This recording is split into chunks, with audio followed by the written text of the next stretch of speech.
Bung Karno pernah berkata, "Beri aku 100 orang tua, maka akan kucabut semeru dari akarnya.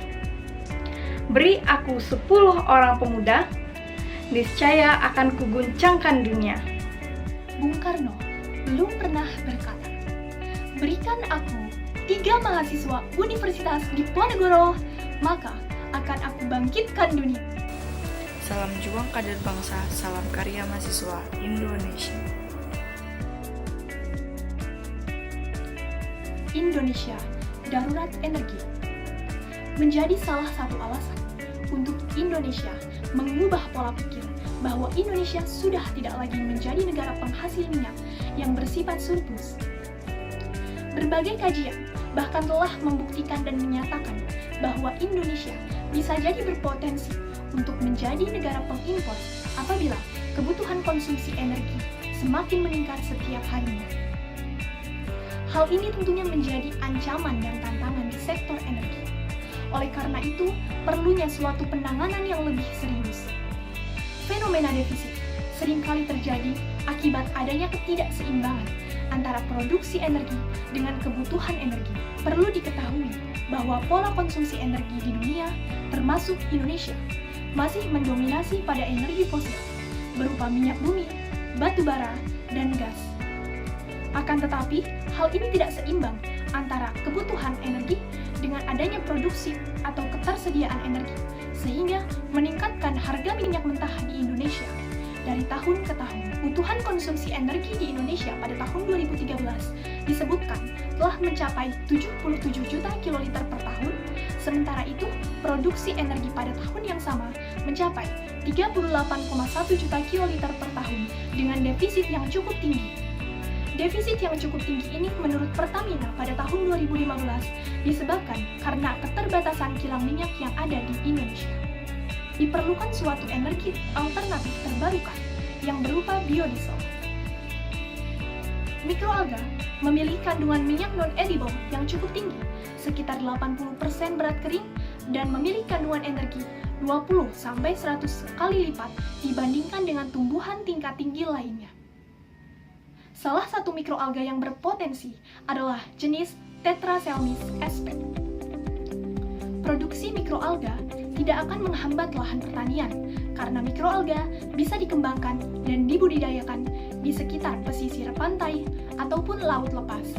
Terlebih, Indonesia memiliki kekayaan laut sebesar 5,8 juta kilometer persegi dan juga pesisir sepanjang 95.181 km yang dapat digunakan untuk budidaya atau kultivasi mikroalga. Proses pembuatan biodiesel mikroalga ini diperlukan beberapa tahapan yang cukup panjang, misalnya ekstraksi minyak, pemurnian minyak, esterifikasi, transesterifikasi, sehingga dibutuhkan dan dihasilkan suatu energi yang dinamakan dengan biodiesel. Tahapan ini memerlukan energi, harga, atau biaya yang cukup tinggi, sehingga diperlukan metode yang cukup efisien dan efektif berupa esterifikasi, transesterifikasi in situ, di mana dilakukan secara simultan. Limbah yang dihasilkan dari proses produksi biodiesel mikroalga ini berupa ampas mikroalga serta gliserol yang mengandung karbohidrat sebesar 70%. Saya, Rizkyana Wulandari. Nama saya Adinda Dwi Putri Rahmawati. Saya Sylvia Aryani M dari Universitas Diponegoro. Dengan bangga mempersembahkan Bimitra biodiesel mikroalga Tetraselmis sp dengan metode in situ sebagai sumber energi terbarukan yang efektif dan ramah lingkungan. Kemudian pada tabel berikut menyatakan perbandingan tanaman penghasil minyak. Dari tabel tersebut dapat dilihat bahwa jenis tanaman penghasil minyak terbanyak yaitu mikroalga, di mana dengan lahan 2 hektar saja mampu menghasilkan kandungan minyak 136.900% berat kering. Lalu pada tabel selanjutnya menunjukkan mikroalga yang kita pakai yaitu Tetraselmis sp dengan kandungan minyak sekitar 15-23% berat kering. Lalu, apa itu metode in situ? Metode in situ adalah proses in situ 2 tahap yang terdiri dari in situ esterifikasi, dilanjutkan dengan in situ transesterifikasi. Ekstraksi dan reaksi esterifikasi maupun transesterifikasi terjadi secara simultan. Lalu, teknologi bersih merupakan peranan berkesinambungan strategi manajemen lingkungan yang bersifat terintegrasi dan prevent untuk proses produksi guna meningkatkan efisiensi dan menurunkan risiko terhadap manusia dan lingkungan. Berikut diagram produksi biodiesel metode in situ. Dimulai dari tetrasemis SP akan melalui tahap esterifikasi in situ dengan penambahan H2SO4 metanolik dengan metode spent bleaching earth. Kemudian masuk ke tahap transesterifikasi in situ dengan penambahan NaOH, kemudian lanjut ke tahap pendinginan. Kemudian diagram pemisahan dan pemurnian biodiesel. Setelah melalui proses pendinginan, selanjutnya akan difiltrasi menghasilkan ampas dan filtrat. Lalu, filtrat ini akan didekantasi menghasilkan gliserol dan metanol, serta metil ester dan metanol. Kemudian metil ester dan metanol ini akan didekantasi lagi menghasilkan biodiesel dan metanol.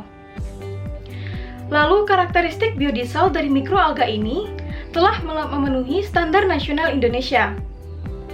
Dapat dilihat dari variabel densitas, menurut standar nasional Indonesia, densitas dari suatu biodiesel berkisar 0,85 sampai 0,89. Dan biodiesel mikroalga ini memiliki densitas sebesar 0,864, yang artinya masih dalam range batas standar nasional Indonesia.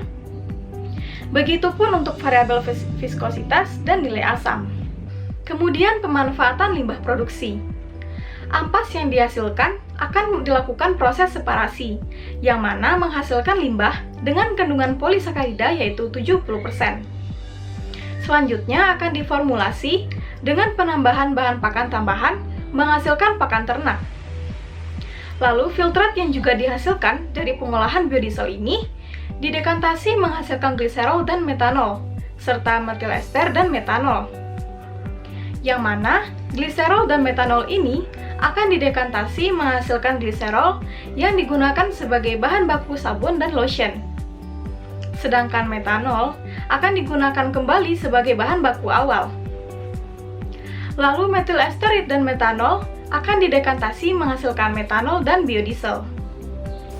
Dalam 1 liter biodiesel yang kami hasilkan mampu menjalankan genset dan menghasilkan energi sebesar 38,29 MJ per liter. Jauh lebih besar dibandingkan solar yang hanya menghasilkan energi sebesar 35,2 MJ per liter. Lalu, yield yang kami hasilkan mampu mencapai 99% dengan relative imbalance sebesar 0,01%.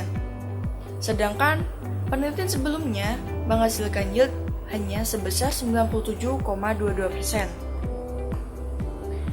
Sedangkan konsumsi energi yang kami gunakan selama proses produksi biodiesel ini hanya sebesar 2,695 kJ per hour. Sedangkan metode sebelumnya dengan menggunakan reaktor terpisah antara esterifikasi dan transesterifikasi membutuhkan energi sebesar 7,44 kJ per hour. Lalu langkah selanjutnya yang kami gunakan untuk mengembangkan ide kami ini, kami akan mendaftarkan ide kami ini ke Startup Inovasi Indonesia tahun 2020.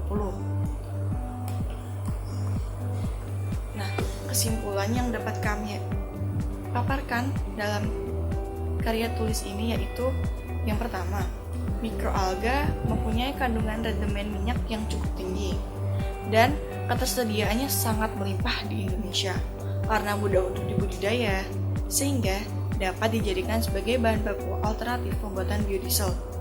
Yang kedua, biodiesel hasil rancangan teknologi bersih dengan metode in situ lebih unggul dibandingkan dengan rancangan produksi lainnya karena lebih banyak hasil kandungan lipid, lebih hemat biaya, waktu lebih cepat, ramah lingkungan, dan efisien energi.